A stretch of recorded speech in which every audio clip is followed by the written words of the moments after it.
Le sujet de la pharmacovigilance revêt plusieurs aspects.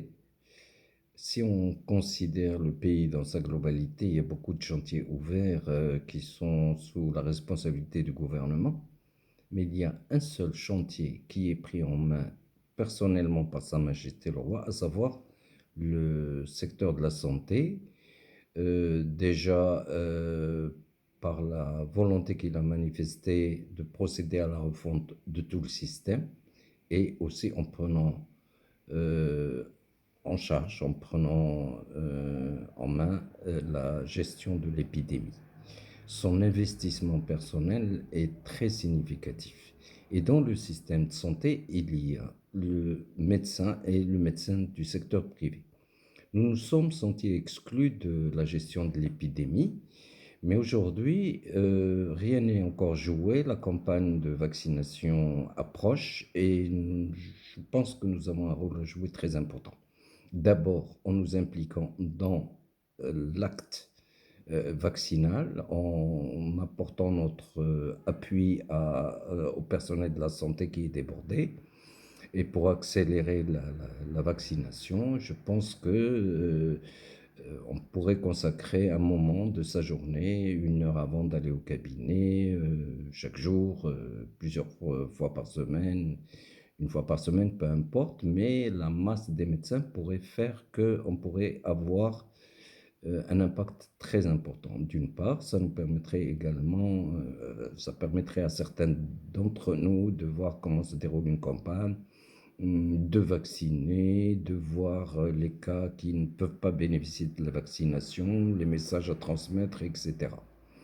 Et donc, je pense que ça ne peut pas passer inaperçu d'une part. D'autre part, la surveillance des effets indésirables post-vaccinaux, c'est-à-dire que tout le monde sera vacciné au niveau des structures de la santé, mais devant des effets secondaires, il y a les personnes qui, peut-être que le personnel de la santé sera tellement débordé à vacciner qu'il y aura peu de médecins pour se consacrer aux effets secondaires. Ça leur fera une surcharge de travail, d'une part. Et d'autre part, il y a des personnes qui ont l'habitude de consulter chez le médecin privé. Donc, ils vont se rabattre sur le privé.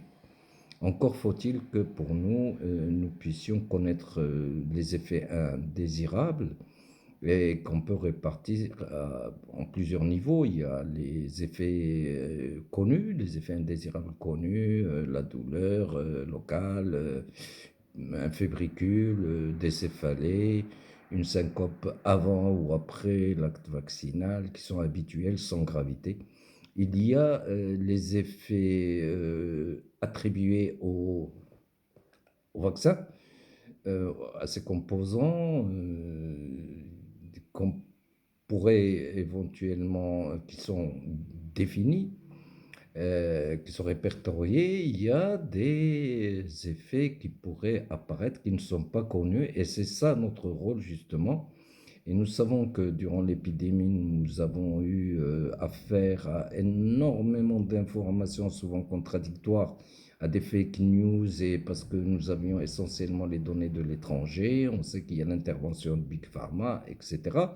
Et même les revues scientifiques ont donné, ont prouvé qu'elles pouvaient être manipulées.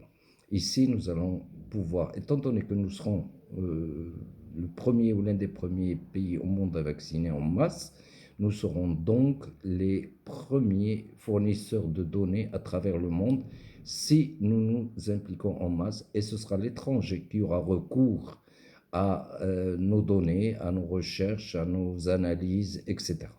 Et donc, si on n'a pas pu diagnostiquer les vascularites, les images envers des polis et tous les problèmes de coagulopathie, etc., donc on pourrait, à travers notre implication en masse, diagnostiquer des cas s'il y a une incidence inhabituelle d'un phénomène de santé qui est vu au niveau d'un cabinet qui n'est pas partagé. On ne saura jamais que c'est un effet secondaire de la vaccination, mais par contre, si cette incidence se renouvelle au niveau de plusieurs cabinets, au niveau de plusieurs régions, là, on saura qu'on a un effet secondaire qu'on pourrait attribuer à ce moment-là directement à la vaccination en fonction des délais d'apparition du terrain et la RRE. C'est un point très important.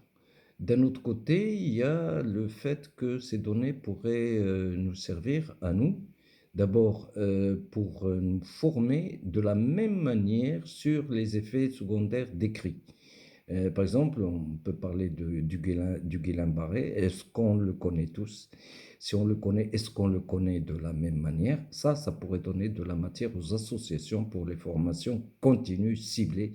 C'est ça, la formation continue ciblée, adaptée. C'est cela. Donc, nous avons un exercice, si vous voulez, la pharmacovigilance concernant les effets indésirables post-vaccinaux. Ce serait pour nous comme un test, un exercice, un travaux dirigés ou peu importe l'appellation, mais où on va s'exercer pour que plus tard, on développe la culture de la notification, de la surveillance de plusieurs choses, pas seulement les médicaments, mais même les maladies et les bilans, la khéré, si on développe la culture de la notification, mais en masse. Et nous avons cette chance d'être réunis aujourd'hui justement pour voir dans la même direction. Et donc pour nous, j'ai dit pour nous, on aura donc cette formation qu'on pourrait adapter à nos actions en tant qu'association, en tant que société savante. Il y a aussi la recherche qu'on pourrait faire avec la faculté, soit à l'échelle globale, à l'échelle nationale ou à l'échelle de certaines régions, si une faculté veut étudier un phénomène donné avec l'association locale. Et donc, le médecin généraliste va se prouver à lui-même qu'il peut être un médecin chercheur et que le nom de l'association peut figurer au niveau des publications internationales. Je pense que c'est une chance que nous avons, et puis aussi de créer des liens avec les autres secteurs, qu'ils soient publics ou privés, les spécialistes, l'hôpital, le CHU, le suivi des patients avec la société civile. Je crois que c'est un carrefour pour nous, ou disons une opportunité à ne pas rater. Donc, par ailleurs, on pourrait donc constituer une banque de données qui pourrait servir pour la gestion, pour les gestionnaires de la santé, pour leurs prévisions, mais elle pourrait servir également à long terme. Dans 10 ans, 15 ans, 20 ans, on pourrait fournir des données aux futures générations pour faire des études rétrospectives. Parce que si nous ne les fournissons pas aujourd'hui, jamais il n'y aura d'études rétrospectives dans le futur.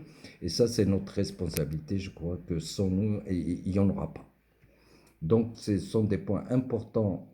Si on arrive à regarder dans cette direction, ce serait un plus pour nous et on pourrait anticiper et gagner du temps à mener des actions coordonnées entre nous, toujours dans l'indépendance des associations, mais aussi dans l'interdépendance. Et toutes les associations devraient être fortes dans ce sens que quand on a un véhicule, si on a une roue crevée, ben le véhicule, il s'arrête. Donc on a besoin de tout le monde et on a besoin que les pneus soient gonflés de la même manière et qu'on soit tous gonflés, c'est-à-dire qu'on soit tous forts. Il faut se renforcer les uns les autres.